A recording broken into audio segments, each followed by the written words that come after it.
Ce programme vous est offert par Illico Cash.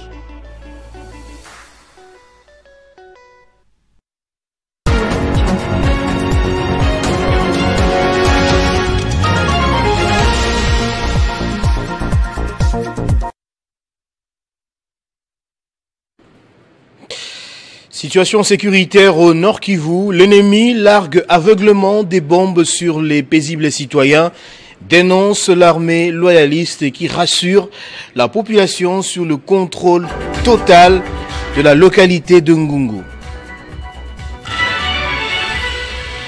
Lutte contre l'exploitation illicite des minéraux dans la province du Sud Kivu, plusieurs sujets chinois pris main dans le sac ont été mis à la disposition de la justice pour répondre de leurs actes. En sport, le Real de Madrid et le FC Barcelone se rencontrent pour la deuxième fois de la saison ce dimanche à 20h à Jeddah, en Arabie Saoudite, dans le cadre de la finale de la Supercoupe d'Espagne. Nouveau journal sur Télé 50, bienvenue à tous. Débutons avec la guerre dans l'Est de la République démocratique du Congo. Une délégation des forces armées de la RDC séjourne depuis hier vendredi dans la localité de Ngungu pour rassurer la population. Selon le lieutenant-colonel Guillaume Djiké, l'ennemi continue de larguer aveuglement les bombes sur les paisibles citoyens, mais les forces armées de la RDC les poursuivent en profondeur. On écoute le porte-parole de l'armée dans la province du Nord Kivu. Nous sommes à Ngungu. Vous êtes sans oublier que l'ennemi était à Ngungu et il continuait à larguer de bombes sur les déplacés, sur nos populations. Vu cet état de choses, le commandant Tafok Sud Kivu et les commandants Tafok Nord Kivu ont compris qu'il fallait faire une planification pour riposter, n'est-ce pas, aux incessantes attaques et violations du cessez-le-feu par l'ennemi. Et raison pour laquelle les forces armées de la République démocratique du Congo ont récupéré Ngungu et repoussé l'ennemi et sécuriser notre population qui rentre déjà en Ngungu comme vous venez de le constater. La situation est telle que les forces armées de la République démocratique du Congo, appuyées par le Ouazalendou, continuent à repousser l'ennemi en profondeur, de manière à ce que notre population soit vraiment protégée. Et c'est le travail que les forces armées de la République démocratique du Congo est en train de faire au moment où je suis en train de parler avec. Ben écoutez, nous observons les cessez-le-feu comme voulu par la hiérarchie. Mais il s'est fait que nous ne pouvons pas. Les forces armées de la République démocratique du Congo ne peuvent pas admettre que les tirs aveugles de l'armée rwandaise et ses alliés fassent du mal aux déplacés et à notre population. Et donc, l'opération Caterpillar 2, planifiée par le commandant Tafok Nord Kivu et le commandant Tafok Sud Kivu, a pour mission de riposter à toutes les violations du cessez-le-feu par l'armée rwandaise et ses multiples alliés. Exploitation illicite des minéraux au Sud Kivu, les 3 sujets chinois récemment arrêtés par le gouverneur de province, le professeur Jean-Jacques Pouroussi Sadiki, pour implication dans la fraude et le trafic illicite de l'or de la RDC vers les pays étrangers, ont été transférés auprès du procureur général près la cour d'appel du Sud Kivu pour instruction, ceci conformément à la demande du vice-premier ministre de l'Intérieur et Sécurité Jacquemain Chabani.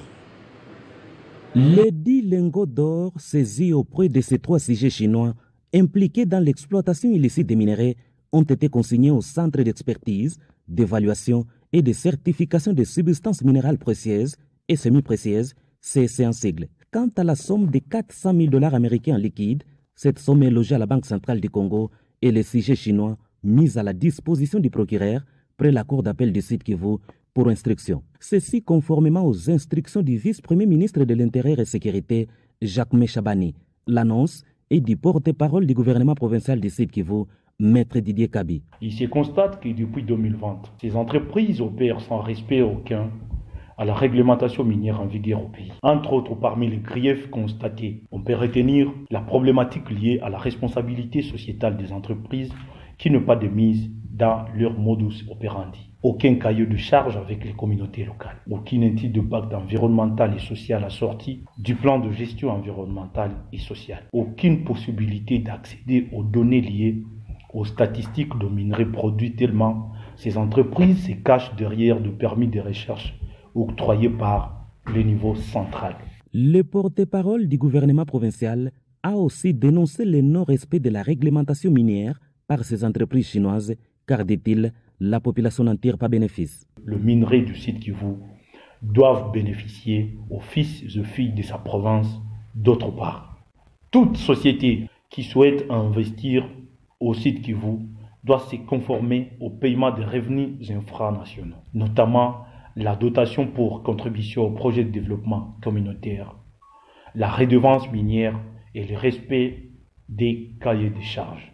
Ces résultats sont les fruits de la ferme détermination et l'engagement du gouverneur Jean-Jacques Pourossé Sadiki, qui matérialise la vision du président Félix-Antoine Tshisekedi, vision qui veut un secteur minier assaini, transparent, générateur d'emplois et de recettes pour le développement et profitable à la population du site Kivu. C'est en application de la vision du président de la République, chef de l'État, son Excellence Félix-Antoine Tshisekedi Tshilombo, régulièrement informé de l'évolution du dit dossier, que le gouverneur de province s'est résolument engagé sur cette voie de lutter efficacement contre l'exploitation minière sans contrepartie de la province et de l'État congolais, afin non seulement de redorer l'image de la province Lonta-Terrani, mais également faire du secteur minier les poumons économiques de la province du Sud Kivu pour relancer le secteur productif en assurant l'emploi et en améliorant les conditions de vie des populations du Sud Kivu. En attendant l'aboutissement de ces dossiers auprès de la justice, le gouverneur Jean-Jacques Pourossé Sadiki poursuit inexorablement son combat de lutte contre l'exploitation illicite des minerais, malgré les pressions et intimidations, tout en mettant en garde ceux qui salissent l'image de la famille présidentielle dans ces dossiers de minerais. Et puis en bref, peine de mort, c'est la sentence du policier Mutombo Kanyemecha qui a été reconnu coupable de double meurtre de 2 sujets chinois et de tentatives d'assassinat d'un autre chinois, tous travailleurs de l'entreprise CREC 6 qui asphalte la route nationale numéro 1 dans le tronçon compris entre Mweneditu et Luputa. C'est le tribunal militaire garnison de cette entité qui a prononcé le verdict ce vendredi au cours de la 2e et dernière audience organisée à l'esplanade de la mairie. Le condamné était passé aux aveux la veille en expliquant qu'il avait usé de la légitime défense face à la maltraitance, l'étouffement et l'arme lui brandie par un des Chinois. Et puis meurtre du journaliste Patrick Adonis Numbi, le gouverneur du Haut-Katanga a enjoint la police de diligenter une enquête pour élucider ce crime. Jacques Kabula Katoué l'a fait savoir vendredi aux journalistes de Lubumbashi venus le rencontrer pour dénoncer ce meurtre. Mémorandum. Justice pour Patrick Adonis Numbi. Avec en tête la 2e vice-présidente de l'Union nationale de la presse du Congo, Marianne Yave, les journalistes du Haut-Katanga en deuil ont remis ce vendredi 10 janvier 2025 un mémo au gouverneur Jacques Kabula Katoué. Dans ces mémos, les médias disent leur indignation à la suite de l'assassinat du journaliste Patrick Adonis Numbi et réclament justice pour leur ami et confrères. Ce matin, une triste et révoltante nouvelle nous a réveillés. La mort de Patrick Adonis Numbi, tué à coups de machette par des bandits autour de Majipisha dans la nuit du 7 au 8 janvier 2025 ici à Lubumbashi. Patrick Adonis Numbi n'est pas le premier cas d'insécurité qui touche les hommes et les femmes des médias. Beaucoup d'autres ont été agressés sur la route de retour de leur lieu de travail, en plein exercice de leur travail, et d'autres ont été abattus et humiliés chez eux dans leur maison. Et je dois tout faire, c'est moi le patron de la province, pour que les choses s'établissent clairement et que nous puissions établir les responsabilités des uns et des autres par rapport à son cas de décès. En fait, qu'est-ce qu'il faut retenir? À un certain moment, on a dû maîtriser la question sécuritaire. Mais avec la saison des pluies, les jeunes qui étaient dans les trous, c'est-à-dire dans des carrières, aujourd'hui avec la pluie, ne savent pas vaquer convenablement à leurs occupations et ils remontent. Mais nous devons aussi nous dire que ça ne doit pas être une récupération des politiques. Non, non. Donc que les politiques se mettent à l'écart, nous allons nous affronter sur un terrain politique, mais ici, il faut être humain pour compatir au malheur qui frappe la famille. Ici, ne me séparez pas avec mes amis journalistes, ok? Ils m'ont adopté comme leur ami, et c'est que moi aussi je passe tout pour le prouver que je suis leur ami. Déjà, une commission a été mise en place pour assurer les funérailles dignes de ces professionnels des médias. En attendant, les relations entre Jacques Kaboula Kato et les journalistes se portent bien et sont au beau fixe.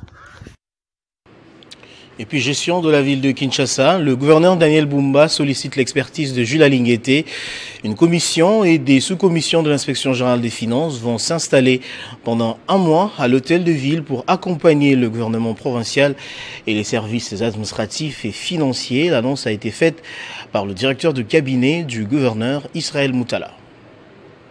Dans le cadre de réformes en cours initiées par la ville de Kinshasa, le gouverneur Daniel Bumba a sollicité la mission d'accompagnement de l'IGF, objectif améliorer la gestion financière et administrative de la capitale congolaise. Ceci fait suite à un certain nombre de recommandations formulées par l'IGF sur la traçabilité de recettes, la chaîne des dépenses, l'informatisation de la chaîne de recettes, les dettes et les créances, le patrimoine ainsi que la maîtrise des effectifs de la ville.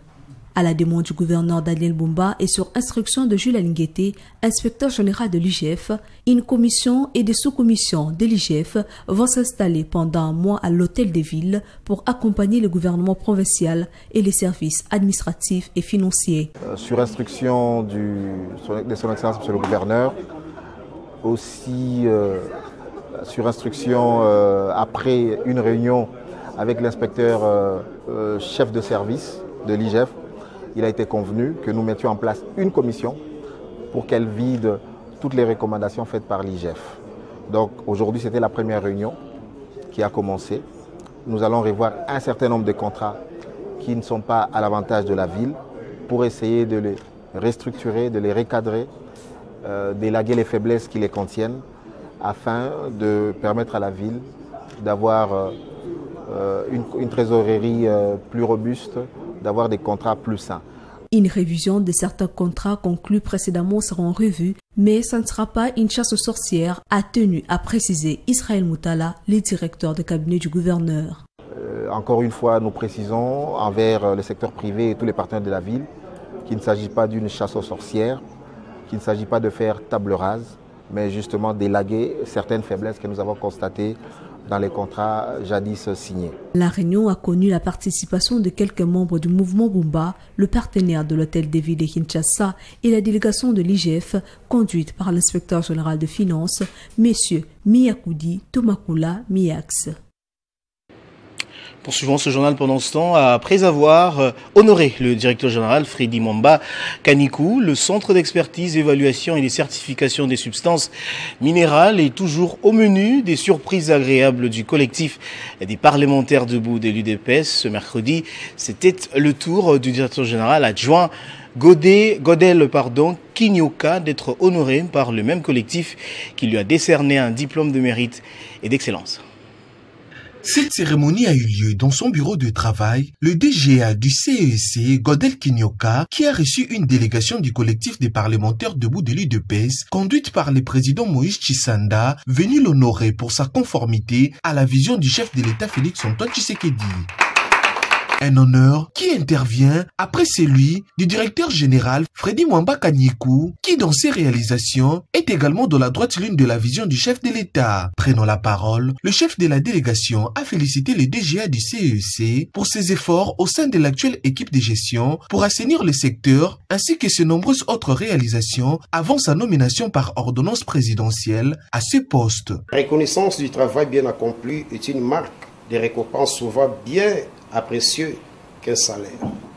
À ce titre, nous décernons ce diplôme de mérite et d'excellence à monsieur le professeur Kinyoka Kabalouma Godel, DGA du CCSE, pour son leadership transformationnel.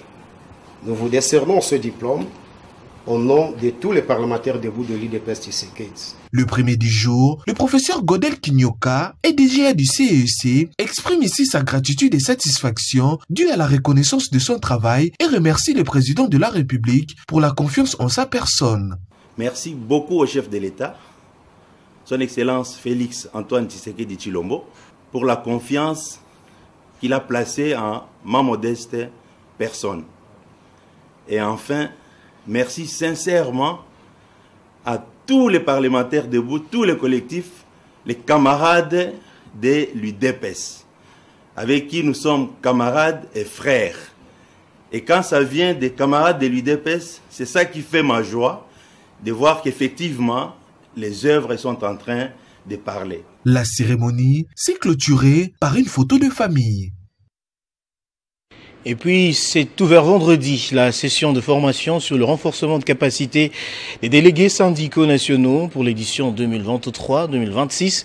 Selon Jean Ekomafoua, président délégué syndical national de la CNSS, cette formation va permettre aux syndicalistes de bien remplir leur mission en collaboration avec l'employeur en République démocratique du Congo. Il s'agit d'une formation qui va s'étendre dans les 25 autres provinces du pays. Il y a un partenariat entre le management de l'entreprise et la représentation des agents. C'est par ces mots que Didier Kipopa, DGA de la CNSS, a lancé l'ouverture de cette session de formation qui va durer plus de 10 jours à Kinshasa. Pour Jean Ekomafoua, président délégué syndical national de la CNSS, il ne suffit pas seulement d'être élu pour devenir syndicaliste, mais d'être formé pour bien négocier les intérêts de l'employeur et de son employé. C'est avec une grande satisfaction que nous ouvrons cette session de formation, pensée et organisée pour renforcer nos capacités en tant que délégués syndicaux. Cette initiative, loin d'être une simple tradition, vise à nous fournir les outils essentiels pour remplir pleinement notre mandat.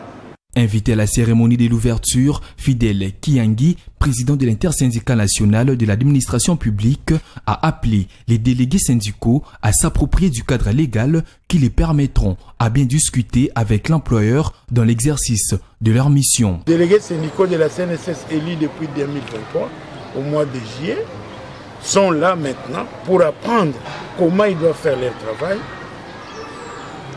comment ils doivent collaborer avec leurs employeurs. Sinon, ils peuvent même croire que l'employeur est devenu son homologue, alors que l'employeur reste employeur et le délégué syndical reste avant tout un travailleur. Signalons que cette session de formation sur le renforcement des capacités des délégués syndicaux de l'édition 2023-2026 se déroule durant plus de 10 jours à Kinshasa sous la supervision du DG de la CNSS, Charles Moudiaï. Dans les jours à venir, la formation va s'étendre dans d'autres provinces, notamment à Tchopo, au Haut-Katanga et dans le Grand Kasaï. En sport, la RDC ne compte plus qu'un seul représentant en Ligue des Champions. Hier, le tout-puissant Mazembe a été battu et éliminé par Mouloudia Club d'Alger. Dans quelques minutes, Maniema Union va jouer son va-tout face à Mamelodi Sundowns au stade des Martyrs. Les unionistes doivent absolument gagner pour garder leur destin en main avant d'aller défier le Raja de Casablanca. Papi Kimoto et les joueurs de Maniema y croient fermement. Nous, Maniema Union, nous, les staffs techniques, les joueurs ainsi que les dirigeants, on est serein, presque décisif, qui peut déterminer notre poursuite de cette phase de groupe. Donc, le match de demain, nous, on le prend comme un match de demi-finale. Donc, il faut à tout prix gagner. Si tu veux aller jouer le dernier match au Maroc avec la chance de se qualifier. Donc, on a encore l'opportunité de prouver qu'on est des bons joueurs, on a une bonne équipe. Et en même temps, l'expérience, on en a déjà. On jouait contre Raja, Mamelodi, Phare. Jusqu'à 2 journées de la fin, on n'est pas encore éliminé. Donc, on a notre chance et notre destin entre nos mains. C'est maintenant, ça va passer ou ça va casser, c'est seulement demain. Il n'y a pas une autre, ici on le sait, qu'il faut gagner à tout prix pour préserver toutes nos chances entre nos mains. Donc on est conscient de ça et j'espère que demain, on va faire le job.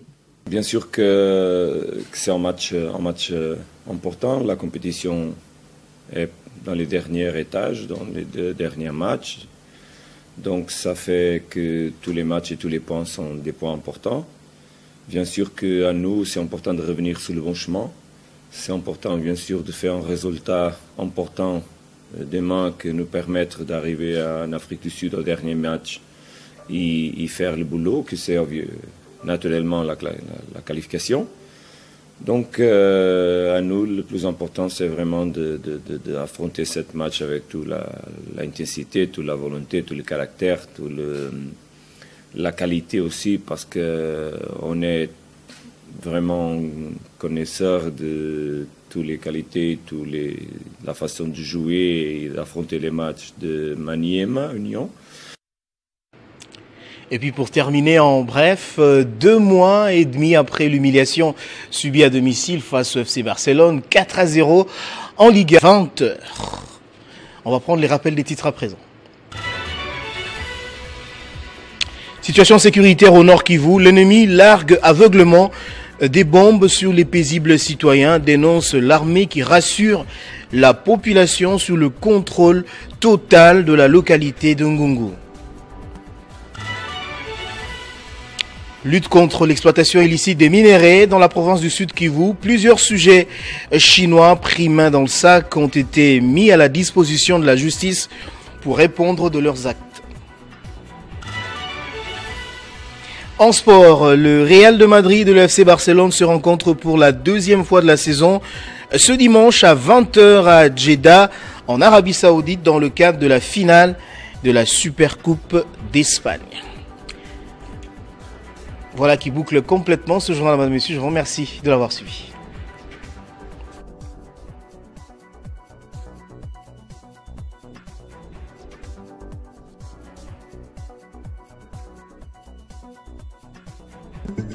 Retrouvez toute l'actualité en continu sur www.tele50.cd. Ce programme vous a été offert par Illico Cash.